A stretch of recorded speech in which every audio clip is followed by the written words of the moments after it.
بے شک وہ ہر بات برداشت کر سکتا تھا، لیکن اپنی عزت پر آئی ہوئی بات وہ ہرگز نہیں سنتا تھا۔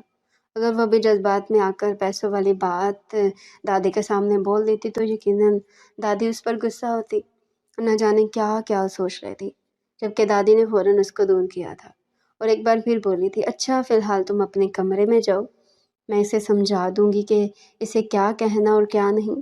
شمشیر غصہ صحت کے لیے اچھا نہیں ہوتا بیٹا، بعض اوقات یہ غصہ انسان کے رشتے کو کھوکھلا کر دیتا ہے۔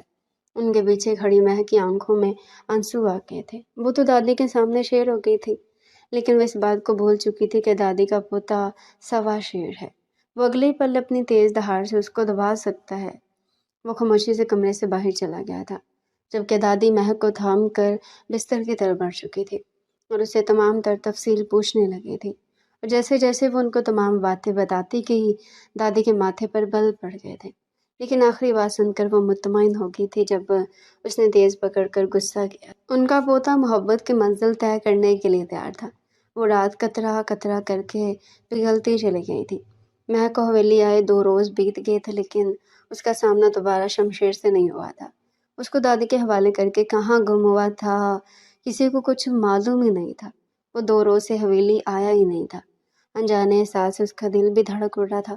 جو بھی تھا وہ اس کا شوہر تھا، اس کی جسم و جان کا مالک۔ تھوڑی بہت فکر کرنا اس کا بھی حق تھا۔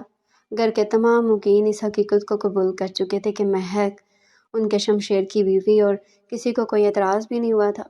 کسی کو کوئی فرق ہی نہیں پڑا تھا کہ وہ مڈل کلاس گھرانے سے تعلق رکھتی ہے، بلکہ سب خوش ہوئے تھے۔ سب کا یہی کہنا تھا کہ شمشیر کو لگام ڈالنے والے آ گئے۔ اس کی باتیں سن کر سبھی بہت مطمئن تھے۔ وقت گزرتا جا رہا تھا، رات کا دوسرا پہر چل رہا تھا، ہر ذی روح اپنے کمروں میں دب کے سو رہے تھے، جب اچانک مہک کو بھوک ستائی تھی۔ اس نے گردن موڑ کر دادی کو دیکھا تو وہ بھی گہری نیند میں تھی۔ کافی دیر تک وہ سونے کی کوشش کرتی رہی، لیکن نیند آنکھوں سے کوسوں دور تھی۔ رات کے کھانے کے وقت سب شمشیر کی باتیں کر رہے تھے، اسی لیے وہ ٹھیک سے کھانا نہیں کھا پائی تھی۔ کچھ سوچ کر وہ بستر سے نکلی تھی اور کچن کی طرف گامزن ہو گئے تھے، لیکن اس کو معلوم ہی نہیں تھا کہ وہ کس جلاد کی چنگل میں پھنسنے والی ہے۔ وہ بہت احتیاط سے کچن میں آئی تھی اور اپنے لیے کھانا نکالنے لگی تھی۔ ابھی اس نے 2 لقمے منہ میں ڈالے تھے جب اچانک کسی نے اس کے لبوں پر ہتھیلی جمائی تھی اور اسے اپنے کندھوں پر ڈال دیا تھا۔ وہ چیخنا چاہتی تھی، لیکن وہ شخص پہلے اس کی چیخ کا گلا گھونٹ چکا تھا۔ وہ سیدھا اپنے کمرے میں لایا تھا، جبکہ مہک کی جان پر بنائی تھی۔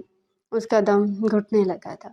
اس کو یقین ہی نہیں آ رہا تھا وہ کسی مصیبت میں پھنس گئی ہے، اور اللہ سے دل ہی دل میں دعا کر رہی تھی کہ کسی بھی طرح وہ اس قید سے آزاد ہو جائے، لیکن شاید اب ممکن نہیں تھا۔